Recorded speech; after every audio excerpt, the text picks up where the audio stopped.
முதல் வாசகம் சாமுவேல் முதல் நூலிலிருந்து வாசகம். அந்நாள்களில் இஸ்ரேலின் பெரியோர் அனைவரும் ஒன்று கூடி சாமுவேலிடம் ராமாவுக்கு வந்தனர். அவர்கள் அவரிடம், இதோ உமக்கு வயது முதிர்ந்து விட்டது, உம் புதல்வர்கள் உம் வழிமுறைகளில் நடப்பதில்லை, ஆகவே அனைத்து வேற்றி நிலையே இருப்பது போன்று ஓர் அரசனை நியமித்தருளும் என்று கேட்டனர்.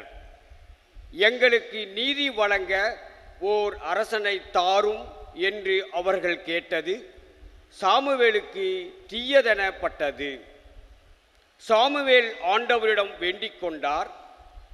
ஆண்டவர் சாமுவேலிடம் கூறியது, மக்கள் குரலையும் அவர்கள் உன்னிடம் கூறுவது அனைத்தையும் கேள். ஏனெனில் அவர்கள் உன்னை புறக்கணிக்கவில்லை. அவர்களை நான் ஆளாதபடி என்னைத்தான் புறக்கணித்து விட்டனர். ஓர் அரசன் வேண்டும் என்று தம்மிடம் கேட்ட மக்களுக்கு சாமுவேல் ஆண்டவர் கூறிய அனைத்தையும் கூறினார். உங்கள் மீது ஆட்சி செய்யும் அரசனின் உரிமைகளாவன. அவன் உங்கள் புதல்வர்களை தேரோட்டிகளாகவும் தன் குதிரை வீரர்களாகவும் வைத்துக் கொள்வான். அவர்களை தன் தேர்களுக்கு முன் ஓடச் செய்வான். அவன் அவர்களை 1000 தலைவராகவும் 50 தலைவராகவும் தன் நிலத்தை உழுபவராகவும் தன் விளைச்சலை அறுவடை செய்பவராகவும் தன் போர்க்கருவிகளை தேர்கருவிகளையும் செய்பவராகவும் நியமித்துக் கொள்வான்.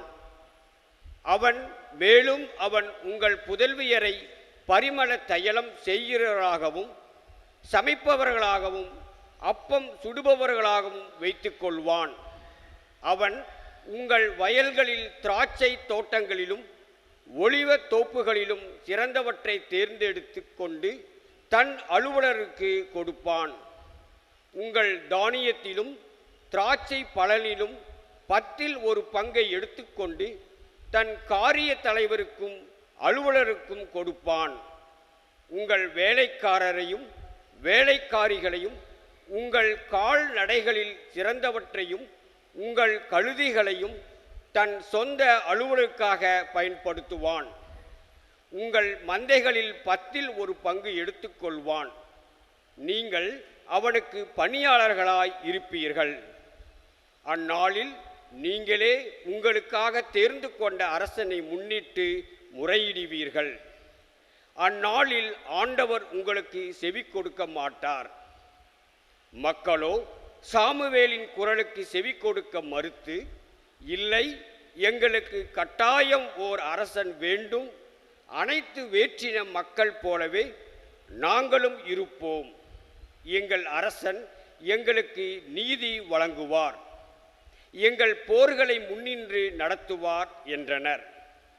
மக்கள் கூறியவை அனைத்தையும் சாமுவேல் கேட்டு அவற்றை ஆண்டவர் காதில் போட்டு வைத்தார்.